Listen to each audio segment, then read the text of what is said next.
تصور کیجئے ایک اندھیری رات، خلیج فارس کا سمندر بالکل پرسکون ہے، دور دور تک صرف بڑے بڑے سپر ٹینکرز کی روشنیاں جھلملاتی نظر آ رہی ہیں۔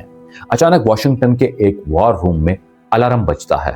نقشے پر ایک چھوٹا سا جزیرہ سرخ دھبے کی طرح چمک اٹھتا ہے۔ ایک بٹن دبایا جاتا ہے، صرف چند گھنٹوں میں دنیا بھر کی تیل کی قیمتیں آسمان کو چھونے لگتی ہیں۔ آپ کی گاڑی کا پیٹرول اچانک مہنگا ہو جاتا ہے، چین کی فیکٹریاں رک جاتی ہیں، سعودی عرب، یورپ سب ہل جاتے ہیں۔ یہ ایک چھوٹے سے جزیرے کا حقیقت کا خطرہ ہے جس کا نام ہے خرق آئی لینڈ۔ آج میں آپ کو اس جزیرے کی کہانی سنانے جا رہا ہوں۔ کیا وینزویلا کے بعد واقعی اگلی باری خرق کی ہے؟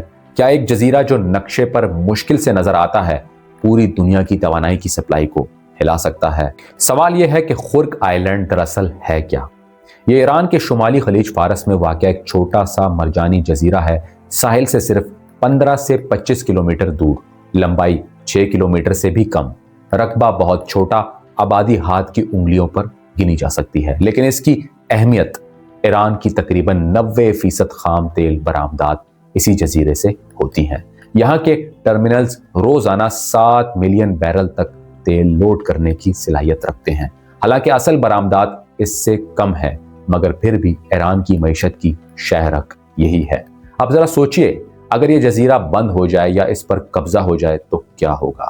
ایران کی سالانہ اربوں ڈالر کی آمدنی ایک دم رک جائے گی، حکومت کا بجٹ متاثر، فوج اور عوام دونوں پر دباؤ۔ لیکن یہ صرف ایران کا مسئلہ نہیں، کیونکہ خرق سے نکلنے والا تیل پوری دنیا کی منڈیوں تک جاتا ہے، اور جب تیل کی سپلائی رکتی ہے تو قیمتیں بڑھتی ہیں، عام آدمی کا پیٹرول مہنگا ہوتا ہے، فیکٹریاں بند ہو جاتی ہیں، معاشی بحران پیدا ہوتا ہے۔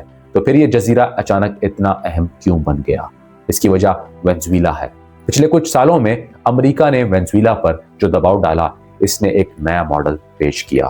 پہلے پابندیاں، پھر تیل کے ٹینکرز روکنا، جہاز پکڑنا، اور پھر براہ راست تیل کے انفراسٹرکچر پر نظر۔ نتیجہ یہ نکلا کہ ڈونلڈ ٹرمپ نے جنوری 2026 میں ایک فوجی آپریشن کے ذریعے وینزویلا کے صدر نکولس مادورو اور ان کی اہلیہ سیلیا فلوریس کو دارالحکومت کاراکاس میں گرفتار کیا۔ امریکی خصوصی فورسز نے رات کے اندھیرے میں کارروائی کی، مادورو کو بندوق کے نشانے پر گھر سے نکالا، ایک امریکی جنگی جہاز پر سوار کر کے نیو یارک بھیج دیا، جہاں ان پر نشہ آور، دہشت گردی، منشیات کی سمگلنگ اور ہتھیاروں کے الزامات عائد کیے گئے۔